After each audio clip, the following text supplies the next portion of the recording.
أعوذ بالله من الشيطان الرجيم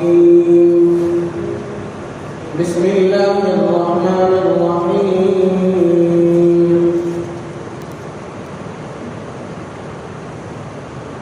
هنالك دعا زكريا ربه قال رب هب لي من لدنك ذرية طيبة إنك سميع الدعاء فنادته الملائكة وهو قائم يصلي في المحراب أن الله يبشرك بيحيى مصدقا بكلمة من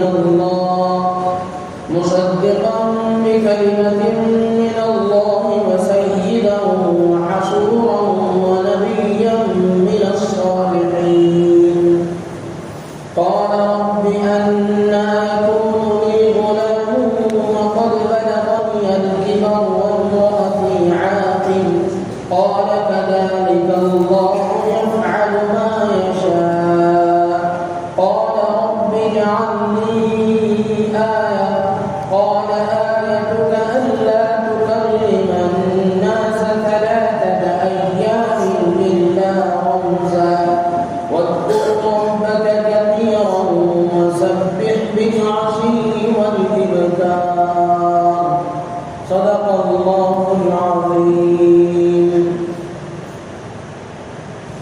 هنالك دعا زكريا ربه. اس موقع پر زکریا علیہ السلام نے اپنے رب سے دعا کی. قال رب هب لي من لدنك ذرية طيبة. عرض کیا اے میرے رب مجھے آپ اپنے پاس سے پاکیزہ اولاد عطا فرمائیے. انك سمیع الدعاء. بے شک آپ دعا سننے والے ہیں. فنادته الملائكة وهو قائم يصلي في المحراب. بس فرشتوں نے ان کو آواز دی اس حالت میں کہ وہ کھڑے ہوئے محراب میں نماز پڑھ رہے تھے. ان اللہ یبشرک بیحییٰ مصدقا بکلمۃ من اللہ. کہ آپ کو یحییٰ کی خوشخبری اللہ تبارک و تعالیٰ بے شک آپ کو یحییٰ کی خوشخبری دیتا ہے اور وہ یحییٰ اللہ کے کلمے کی تصدیق کرنے والا ہوگا.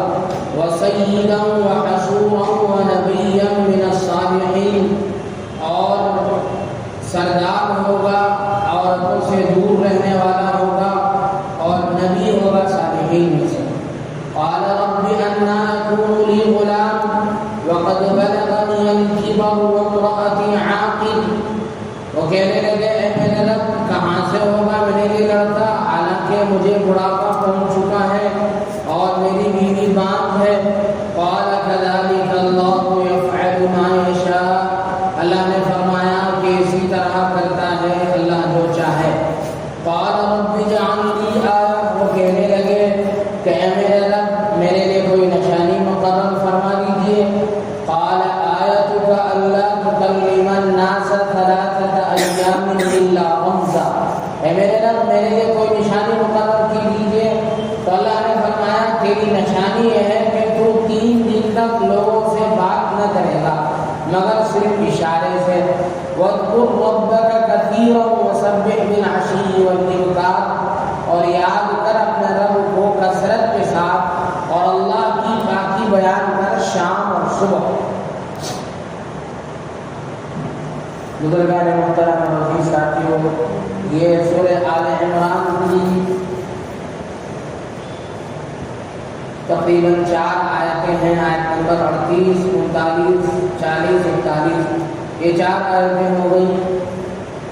ان آیات میں اللہ تبارک و تعالیٰ نے حضرت زکریا علیہ السلام کی دعا اور آپ کی دعاؤں کے نتیجے میں آپ کو حضرت یحییٰ علیہ السلام کا عطا کیا جانا اور حضرت یحییٰ علیہ السلام کے اوصاف حمیدہ کیا تھے ان سب کا مختصر سا تذکرہ اللہ رب العزت نے فرمایا. حضرت یحییٰ علیہ السلام کا ذکر سورہ آل عمران میں, سورہ نساء میں, سورہ انبیاء میں موجود ہے. قرآن کریم میں حضرت یحییٰ حضرت زکریا علیہ السلام اللہ کے نبی تھے. ان کی بڑی عمر ہو گئی تھی. وہ ایسے عمر کو پہنچ گئے تھے جس عمر میں پہنچ کر عموماً آدمی اولاد کی نعمت سے مالا مال نہیں کیا جاتا. اس عمر میں پہنچنے کے بعد آدمی وہ ایسی عمر کو پہنچ گئے تھے کہ اس عمر میں پہنچنے کے بعد عموماً اولاد کی دولت نہیں دی جاتی. بڑھاپے کے بہت بوڑھے ہو گئے تھے اور ان کی اہلیہ بھی چونکہ ایک لمبے عرصے تک ان کے ساتھ رہنے کے باوجود ان سے کوئی اولاد نہیں ہوئی. تو انہوں نے ان کے بارے میں بھی یہ فیصلہ کر لیا تھا کہ میری گھر والی بھی باندھ ہے, وہ اولاد بچے جننے کے قابل نہیں ہے, باندھ ہے میری عورت. انہوں نے بھی فیصلہ کر لیا تھا.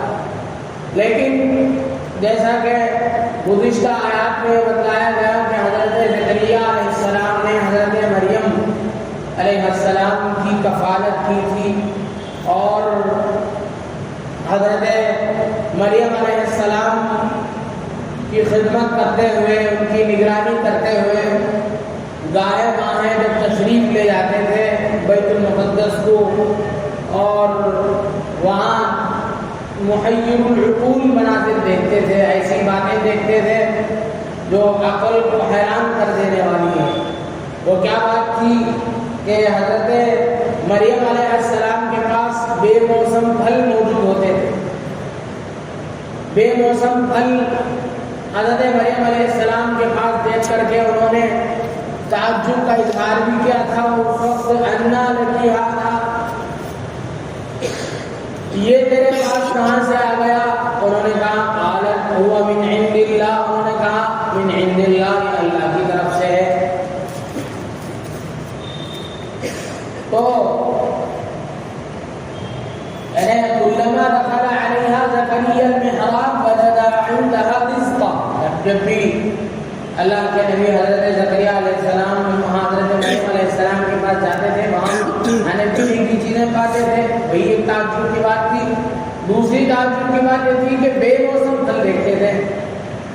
تو حضرت مریم سے پوچھا انا لکی ھذا, انہوں نے کہا هو من عند اللہ, یہ اللہ کی طرف سے, اللہ کی دین ہے. تو حضرت زکریا علیہ السلام کے دل میں یہ تمنا پیدا ہوئی کہ جب اللہ تبارک و تعالیٰ قادر مطلق ہے, بے موسم پھل عطا کر سکتے ہیں, تو بے موقع اولاد بھی دے سکتے ہیں. تو حضرت زکریا علیہ السلام کے دل میں تمنائیں انگڑائیاں لینے لگی کہ کیوں نہ ہم بھی دعا کر کے دیکھتے ہیں اللہ تبارک و تعالیٰ سے. تو پھر حضرت زکریا علیہ السلام نے اللہ رب العزت سے دعا کی, رب انی وہن العظم منی واشتعل الرأس شیبا, اے میرے پروردگار میری ہڈیاں کمزور ہو گئی. واشتعل الرأس شیبا, میرے سر بڑھاپے کی وجہ سے میرے سر میں سفیدی پھیل گئی. ولم اکن بدعائک رب شقیا, ان سب کے باوجود میں آپ سے مانگنے سے نامراد نہیں ہوں. مجھے ایسا نہیں لگتا ہے کہ میں آپ سے کوئی اولاد سے متعلق کوئی سوال کروں اور آپ مجھے ناکام کر دیں, ایسا نہیں ہو سکتا ہے. میں پر امید ہوں. اور پھر آگے فرمایا انی خفت الموالی من ورائی, اور میں اپنے بعد رشتہ داروں سے اندیشہ رکھتا ہوں. مجھے اپنے رشتہ داروں پر تسلی نہیں ہے. وہ میرے انتقال کے بعد میری محنتوں پر پانی پھیر سکتے ہیں, میرے املاک کو, میرے گھر والوں کو نقصان پہنچا سکتے ہیں. اس لیے اور ایک طرف یہ بھی ہے کہ میری گھر والی باندھ ہے, کانت امرأتی عاقرہ.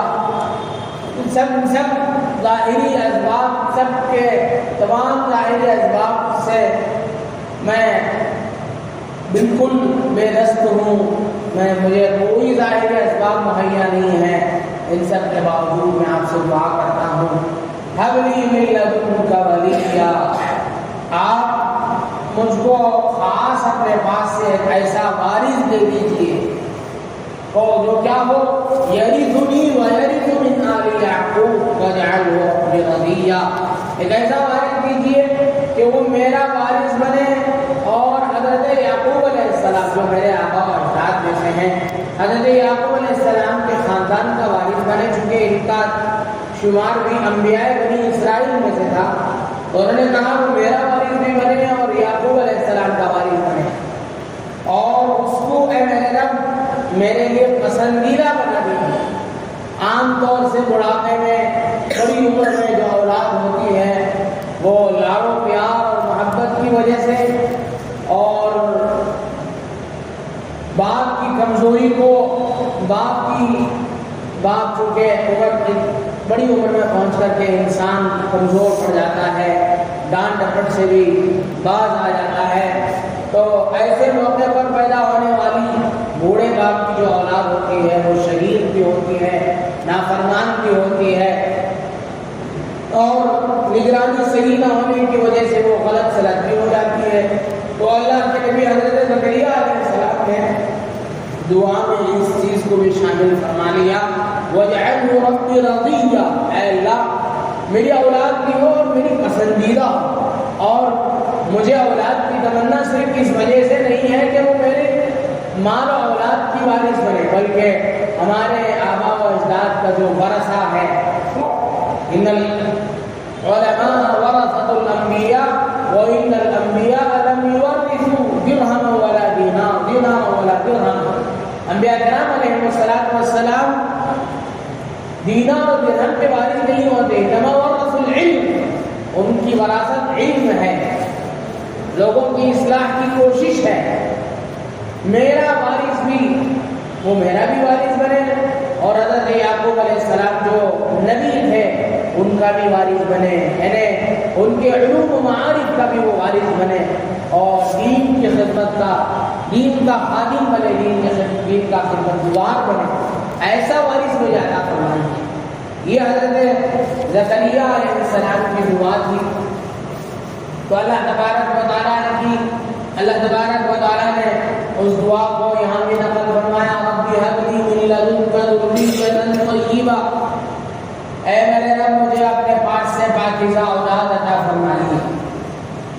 معلوم ہوا کہ اولاد کی دعا کرنا، اولاد کی تمنا کرنا اور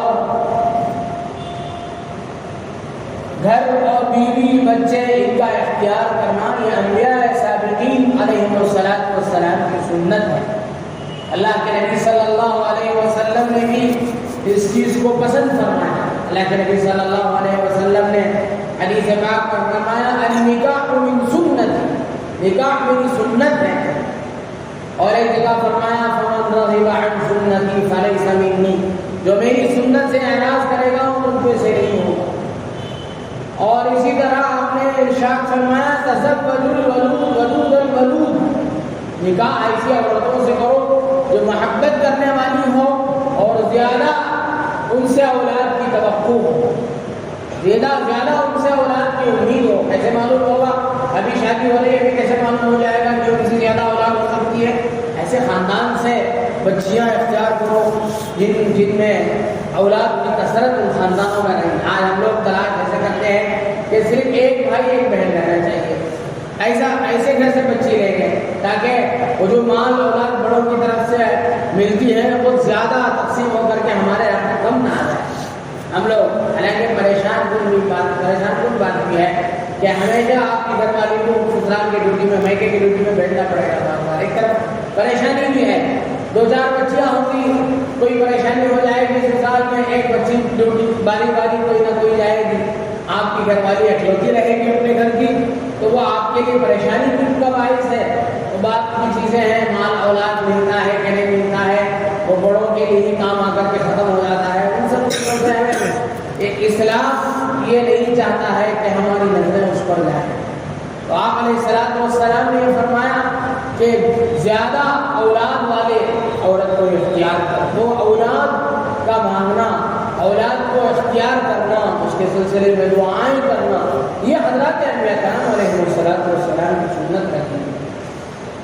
پھر اللہ تبارک و تعالیٰ نے اس موقع کو بھی ذکر فرمایا کہ جب اللہ تبارک و تعالیٰ نے وہ دولت انہیں عطا فرمائی، انہوں نے اس کا آگے اس میں ترتیب آیت کی ترتیب کے اعتبار سے تو دوسری بات ہے، اصل اعتبار سے دعا کے بعد حضرت زکریا علیہ السلام نے ایک اور چیز کی تمنا ظاہر فرمائی تھی، فرمایا تھا اجعل لی آیا اور اجعل لی آیا، اے میرے رب میرے لیے کوئی نشانی بتا دیجیے، میں آپ سے پر امید تو ہوں کہ آپ مجھے اولاد دیں گے میری دعا کو قبول کر کے، لیکن کچھ نشانی بتا دیجیے، اولاد پر کیا نشانی دیں گے؟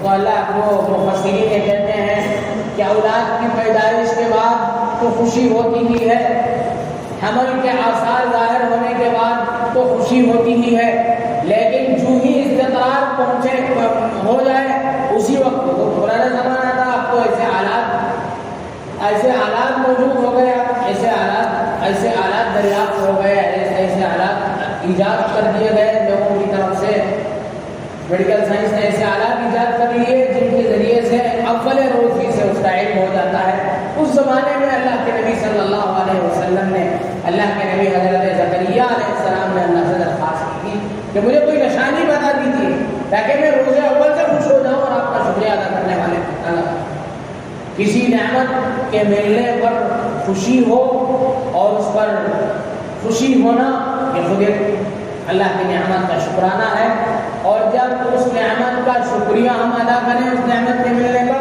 اس نعمت میں اضافہ ہوگا، یہ قرآن اور حدیث کی روح سے یہ بات بھی ثابت ہے، تو پھر وہ شکریہ ادا کریں گے تو اللہ تعالیٰ اس کی نعمت میں اضافے کے طور پر اولاد میں اور اچھے اوصاف اللہ تعالیٰ رکھیں گے۔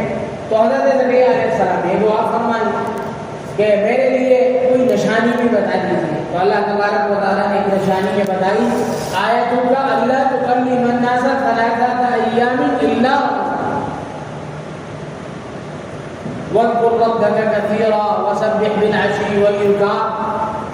اللہ نے فرمایا کہ تمہارے لیے نشانی ہوگی کہ ایسے ہی نارمل حالات چلتے رہیں گے، اچانک اب نارمل حالت آئے گی، ایک ایسی کیفیت ہوگی کہ تم بات کرنا چاہو گی بھی تو بات نہیں کر پاؤ گے، تمہاری زبان بند ہو جائے گی، بس تمہارا کام اشارے سے ہوگا، سمجھ لینا اس وقت کہ تمہاری گھر والی امید سے ہوگا، اس وقت سمجھ لینا یہی نشانی ہے۔ اس وقت جب ایسا موقع آ جائے تو کیا کرنا؟ سبح بالعشی والابکار اذکر ربک کثیرا، اللہ کو خوب یاد کرنا ایسے موقع پر، اور صبح شام اللہ کی تسبیح کرنا۔ ہم لوگ اولاد کی نعمت جب مل جاتی ہے تو خوشی میں تو پتہ نہیں کیا کیا کرتے ہیں، اللہ کی طرف سے اگر اس بات کی اطلاع ہو جائے کہ اللہ نے تمہاری گھر والی کو امید کر دیا، تمہاری گھر والی امید سے ہو گئی، تمہیں اولاد کی نعمت مل گئی ہے، ملنے والی ہے قریب میں، تو اسی وقت سے ایک نبی کو یہ بتایا جا رہا ہے اور ایک نبی کے واسطے سے امت کو بھی یہ تعلیم دی جا رہی ہے کہ وہ موقع اللہ کو زیادہ سے زیادہ یاد کرنے کا ہے، اور وہ موقع اللہ کی زیادہ سے زیادہ تسبیح اور تحمید کا صبح شام اللہ کو یاد کرنے کا ہے۔ جیسے مدت حمل میں جس طریقے کے اعمال والدین سے ثابت ہوتے ہیں اسی طریقے کا اثر ان کے اولاد پر ہوتا ہے۔ واقعات اس پر مشاہد ہیں، واقعات اس کی گواہی دیتے ہیں کہ ایک نیک سیرت زوجین تھے، میاں بیوی بہت ہی نیک بااخلاق ہے، ان لوگوں نے فیصلہ کیا، والدین شیخ عبد القادر جیلانی رحمۃ اللہ علیہ کے والدین کے بارے میں واقعہ ہے، ان لوگوں نے ارادہ کیا کہ جس وقت سے استقرار ہوا اس وقت سے ان لوگوں نے طے کر لیا، جس وقت سے اولاد کی امید ہو گئی، حضرت شیخ عبد القادر جیلانی کی والدہ کو اسی وقت انہوں نے تحیہ کر لیا کہ وہ بالکل ان غلط چیزوں سے بچیں گی، کوئی بھی کسی بھی کام سے بچیں گی، کسی بھی نہیں دی، لیکن بعد میں تاکہ اس کا اثر بچے کے اندر ہو۔ بعد میں معلوم ہوا کہ جب بڑا ہوا بچہ تو اس کے اندر کوئی ایسی بات، چھوٹی بات خلاف اولا دیکھنے کو ملی تو والدین پریشان ہو گئے، کیا وجہ تھی، کیسے ایسے ہو گیا۔ تو پھر معلوم ہوا کہ دوران حمل ایک ایسے پھل کو کھا لیا تھا جو مشتبہ تھا، ناجائز تو نہیں تھا، وہ یہ معلوم نہیں تھا کہ وہ کس کا ہے، بس غلط جگہ سے چوری کر کے تو نہیں کھایا تھا۔ الغرض یہ ہے کہ والدین کے مدت حمل میں والدین کے جو اعمال ہوں گے اس کا اثر پڑے گا اولاد پر۔ یہ صرف ظاہر روحانی اعتبار سے نہیں، جسمانی اعتبار سے نہیں۔ ماں جتنا پرسکون رہے گی، ماں کو جتنا آرام ملے گا، حاملہ عورت کو جس قدر آرام، بدنی آرام اور ذہنی سکون ملے گا، اسی قدر اولاد صحت بخش ہوگا۔ میڈیکل سائنس کی تعریف ہے کہ جتنا پرسکون ماحول عورت کو دوران حمل عطا کیا جائے گا، مہیا کیا جائے گا، اتنا ہی صحت بخش اولاد کی اس سے امید کی جا سکتی ہے۔ عام طور سے ایسے موقع پر جو حاملہ عورتیں ہوتی ہیں ان سے کام کاج میں وہ مائل آرام ہوتی ہیں، وہ چاہتی ہے کہ آرام کریں، یہاں وہ ان کی سسرال ان کے لیے نئی جگہ ہوتی ہے، وہاں ان کے لیے آرام مہیا نہیں ہوتا، تو پھر وہ آپس میں شکرنندیاں شروع ہو جاتی ہیں، چپخلیشیں شروع ہو جاتی ہیں، جس کی وجہ سے دلوں میں میل آ جاتا ہے اور ایک طرح سے عورت کو مدت حمل میں بھی ایک غیر سکون کیفیت سے حاصل ہوتی ہے، جس کے اثرات ان گھر والوں کو بعد میں بھگتنا پڑتا ہے کہ بچے میں کسی نہ کسی طرح کی کمزوری بات ہوتی ہے۔ اس لیے ایک شوہر کی ذمہ داری ہے کہ وہ پرسکون فضا اسے دے، پرسکون ماحول ہے، اور عورت چونکہ حمل اس کے لیے ایک نئی چیز ہوتی ہے، پیٹ میں درد ہو، سر کا درد ہو، کوئی دوسری عام بیماری ہو، وہ تو انسان کو ہر وقت آتی ہے۔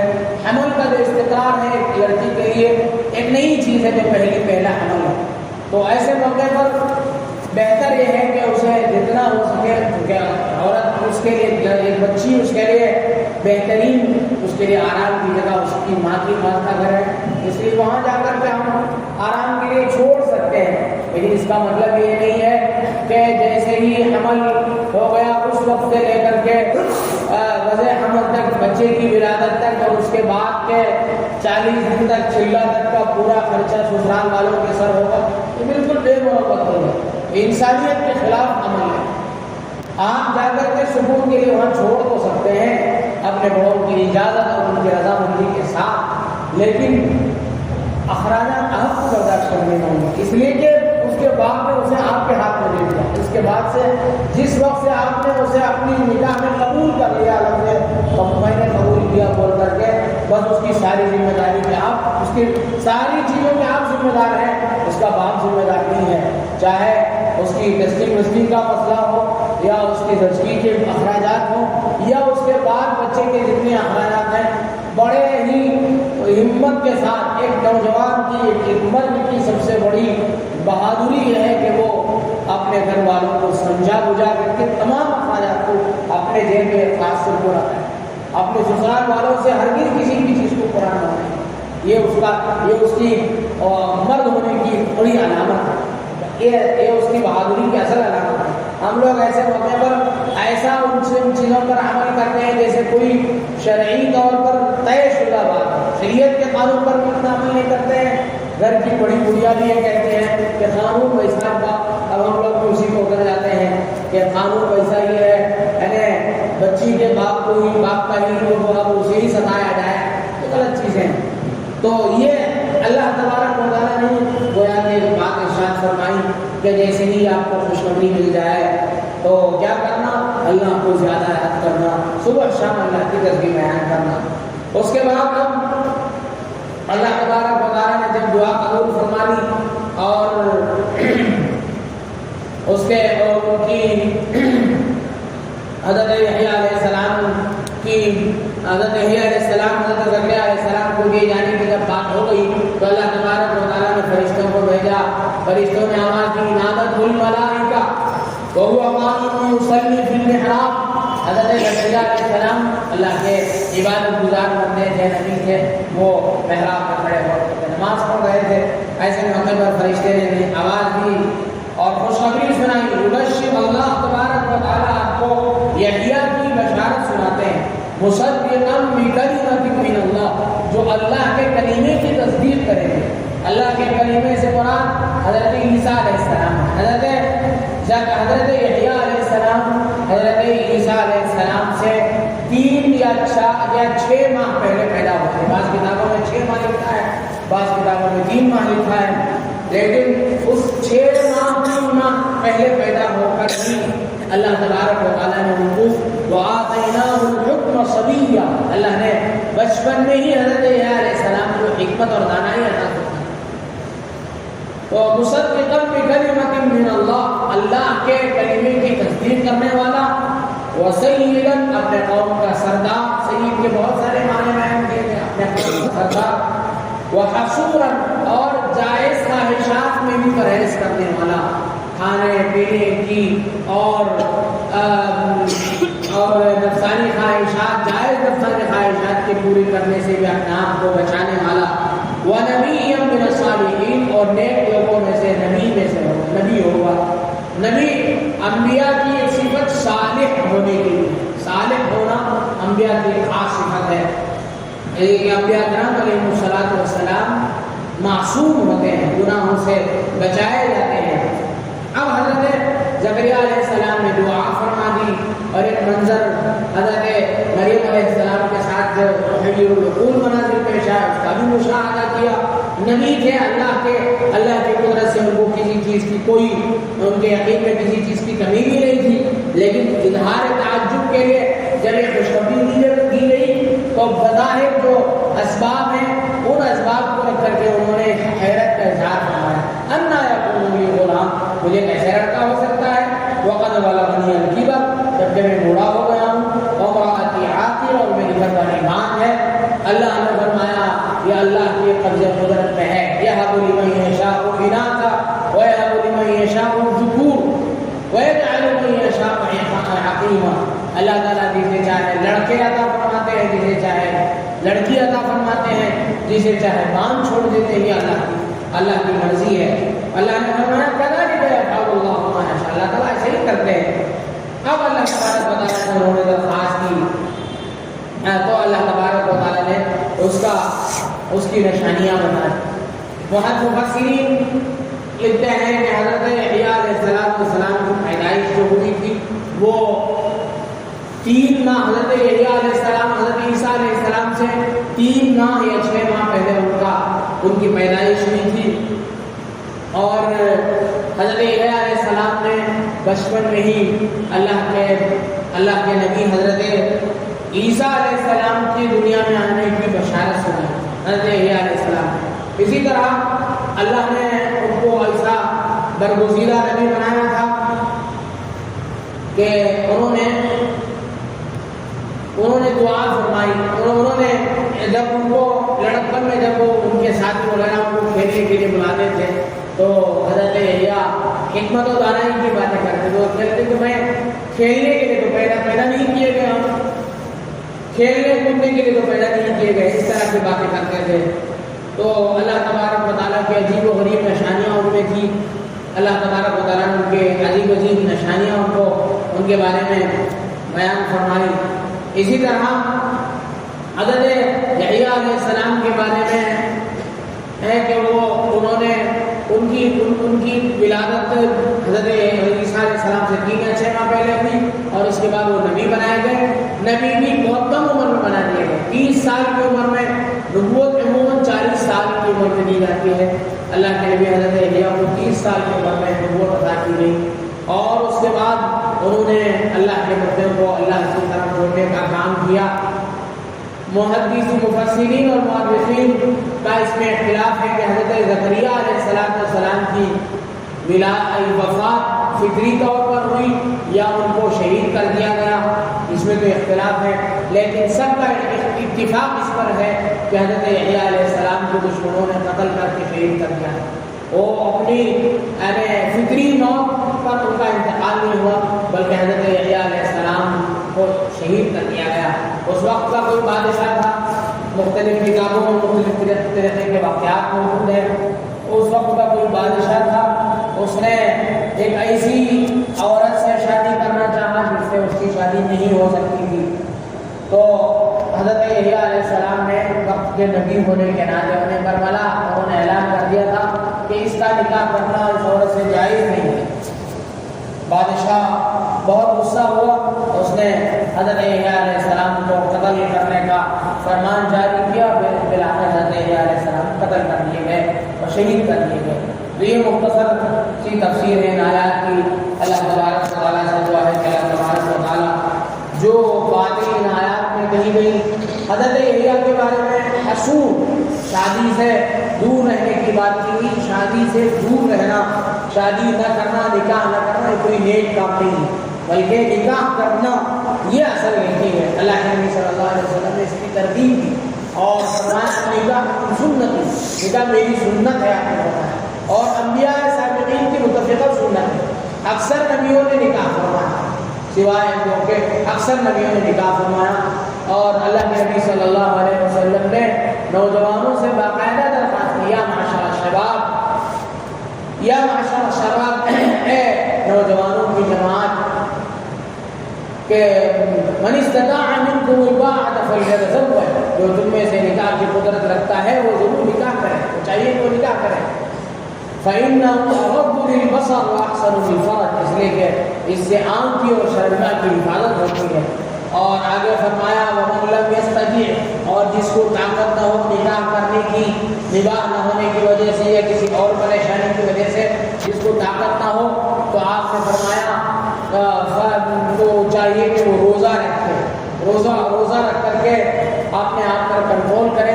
فإنه له وجاء، آپ نے فرمایا کہ اس سے شہوانی اس سے بچاؤ ہو سکتا ہے، قوت شہوانیہ روزہ رکھنے سے ٹوٹتی ہے، اللہ کے نبی صلی اللہ علیہ وسلم۔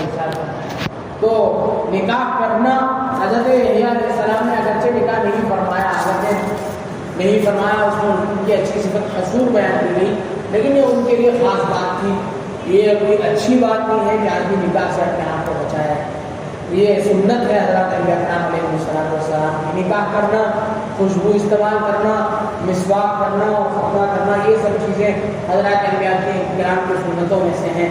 داڑھی رکھنا عشر من الفطرہ کہا گیا ہے، فطرت کے معنی ہی ہے حضرات انبیاء کرام علیہ السلام کی سنت ہے۔